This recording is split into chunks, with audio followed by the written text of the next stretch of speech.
Poland strikes back against big tech as more and more nations around the world revolt against leftist censorship.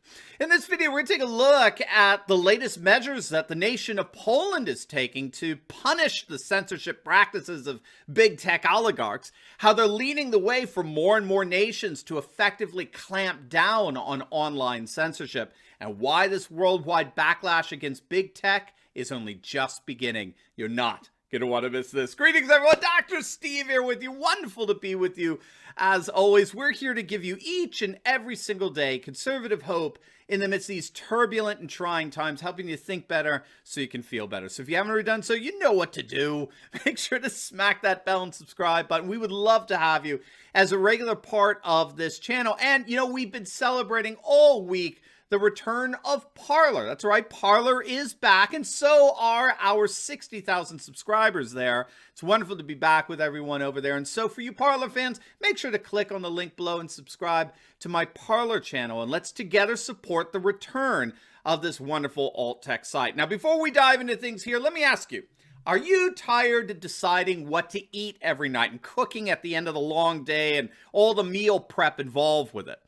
How would you like to have a service that took all that hassle away from you? Now, I want to introduce you to a truly unique and healthy meal service called Flex Pro Meals. The quality ingredients used are not only healthy, but extraordinarily tasty as well. It might have you actually questioning whether or not these meals are even healthy, but do not worry. Flex Pro Meals will help you easily get into shape. You can choose your own portion sizes, you can choose the number of meals you want to receive, and you can even choose how often you want to receive them.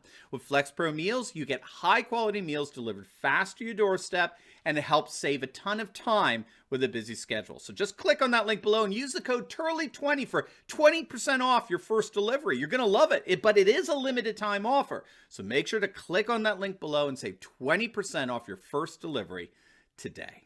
All right, gang, let's dive right in here. The nation of Poland is taking the worldwide lead in fighting back against big tech oligarchs and their suppression of conservative thought and expression. In an interview on Fox News, the Deputy Minister of Justice, Sebastian Kaleta, said what we all know, that social media companies have been deliberately targeting conservatives, Christianity, traditional values, by banning them or removing their posts. Quote, "We see that when big tech decides to remove content for political purposes, it's mostly content which praises traditional values or praises conservatism, and it is deleted under their hate speech policy when it has no legal right to do so." Amen to that. So under the new legislation, any big tech platform that bans a user or removes posts for ideological reasons would face fines to get this $13.5 million unless the content is also illegal under Polish law. Now, that's the key here.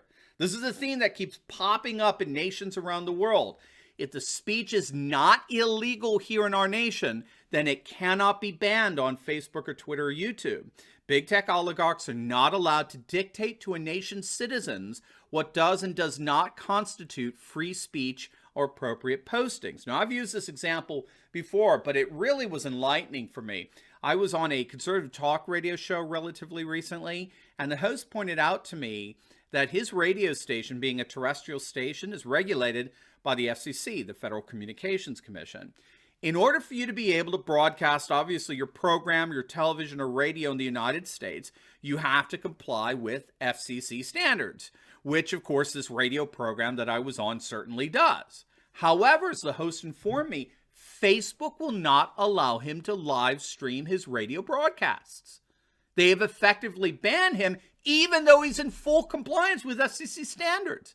And we know, thanks to the work of Project Veritas, we now know that Mark Zuckerberg and other senior Facebook executives are explicitly and unequivocally admitting that they are engaged in censoring political speech on the right and promoting blatantly leftist partisan objectives. And on that leaked video, one of their executives, a fellow by the name of Nick Clegg, who's the Facebook head of global affairs, a wee pretentious of a title if you ask me, but regardless, he responded to the global uproar against Facebook's and Twitter's action to ban President Trump several weeks back. They banned a freaking U.S. president, if you think about it. So Angela Merkel came out and condemned it. French President Emmanuel Macron condemned it. Narendra Modi of India condemned it. Even the President of Mexico condemned it. And so this fellow, Nick Clegg, responded to that outrage by saying, quote, "There's been quite a lot of disquiet expressed by many leaders around the world. Ideally, we wouldn't be making these decisions on our own." He's referring, of course, to the censorship decisions, the decisions to censor there. We wouldn't be making these decisions in line of our own conformity with democratically agreed rules and principles. And note what he says. At the moment, those democratically agreed rules don't exist. We still have to make decisions in real time. At the moment, these democratically agreed rules don't exist. So we here at Facebook will continue to enforce our own standards of civil discourse, which of course are, as you could tell, radical leftists. So what more and more nations like Poland are doing is they're standing up and saying, no, sorry, you don't get to decide what is and what is not appropriate political speech and content. That's for the nation, for the people, and their civil authorities to decide, not Silicon Valley leftist oligarchs. In other words, what this national uprising around the world means is that what this guy over at Facebook, this executive for global affairs, what he said is patent nonsense. It's utter and complete and total nonsense. There are democratically agreed upon rules for civil discourse. It's just that Facebook doesn't like them. And so Poland, which is currently led by the Nationalist Populist Law and Justice Party, they've introduced this bill that proposes heavy fines against big tech, which is aimed at enabling internet users to file complaints against the removal of their online posts, as well as the creation of a special court for matters involving freedom of speech online. Now, originally, the law would have fined big tech firms around $2.2 million every time they unconstitutionally censor lawful speech online. So under those provisions, social media services will not be allowed to remove content or block accounts if they don't break Polish law. But now it looks like they've upped their ante, the Polish government has, and they're prepared to fine big tech $13.5 million per censorship abuse, and that'll be determined by a special court that social media users can appeal to. You'll notice it makes up for the total lack of appeal standards to big tech. We've been banned from Facebook advertising. We've been banned, and they have never told us precisely what we did to violate their policies. And secondly, we have no basis for a fair and objective appeal. We're just banned, and that's that. Well, in Poland, that's over. They're setting up an arbitration committee that'll be able to oversee disputes and to which Polish citizens can make appeals. So well done, Poland, but they're not alone. As we've been reporting over the last several weeks, Poland is being joined by more and more nations that are rising up and striking back against big tech. Now, before we get into that, make sure to click on the link below and download your free alt tech directory guide, which we call the New Conservative Survival Guide to Big Tech Censorship. It is absolutely free for you as an ebook download. Now, this is a guide that's going to give you all the alternative social media sites that you can go to that have all your favorite independent content creators, but of course without any of the censorship that we're being exposed to by big tech. It's also going to give you neat insights in what scholars are calling an emerging post-Google age. It's absolutely free as an ebook download, and it's yours by simply clicking on the link below. So do not let big tech censors get in the way of your favorite content creators. Click on that link below and enjoy your survival guide to big tech censorship today.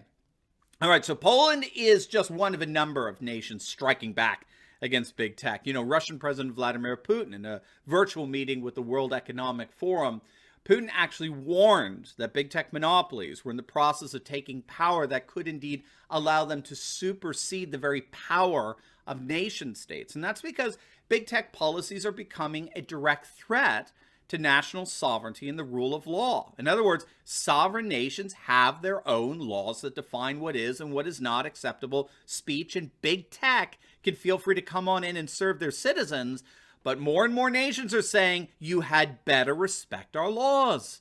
Your Silicon Valley oligarchs do not get to impose your leftist sensibilities on our laws, period. And so the way big tech has been bullying social media users around the world is now coming back and hitting them hard. We talked about the uprising in Australia just yesterday, where the Prime Minister is leading a huge backlash against Facebook after Zuckerberg's ilk decided to retaliate against Australian lawmakers for requiring Facebook to pay content creators of news for the information that they then turn around and sell to their advertisers. So Facebook has actually gone so far as to block news links in Australia, effectively stopping all Australian news publishers from publishing on their platform. And Aussies, frankly, freaked out. And good for them. They're responding with Twitter campaigns where you're seeing hashtag delete Facebook and boycott Zuckerberg, and it's trending throughout Twitter. Thousands of furious Australians are now deleting their Facebook profiles, telling their friends to do the same. We focus, too, on the blowback from Hungary and India against big tech. And here in the States, more and more red states are rising up against big tech. Florida Governor Ron DeSantis, he's publicly committed himself to bringing to an end once and for all conservative censorship in social media. The Texas Attorney General, Ken Paxton, he's also stepping into the ring here. He's promising to fight back against big tech censorship with everything he and his office has got. He recently filed an antitrust lawsuit with Google, saying that they were colluding with Facebook to manipulate auctions of online advertising. In North Dakota, the state legislature is considering a bill that would prohibit social media companies from censoring messages and posts that don't break North Dakota law. And in addition, the legislation would allow users to sue Facebook and Twitter for censoring their free speech. So we really are seeing a massive backlash amassing against the censorship efforts of big tech. And with Poland taking the lead, it looks like that worldwide backlash is just beginning. Now, before you go, make sure to like this video, comment down below, and definitely subscribe to my channel. And you'll want to check out my latest video. I just uploaded it on how Russian officials are actually out there calling Trump's impeachment trial a total farce as Serbia elects their new Orthodox patriarch, signaling an increasing post-secular society. You're not going to want to miss it, so make sure to click on the link, and I'll see you over there. God bless.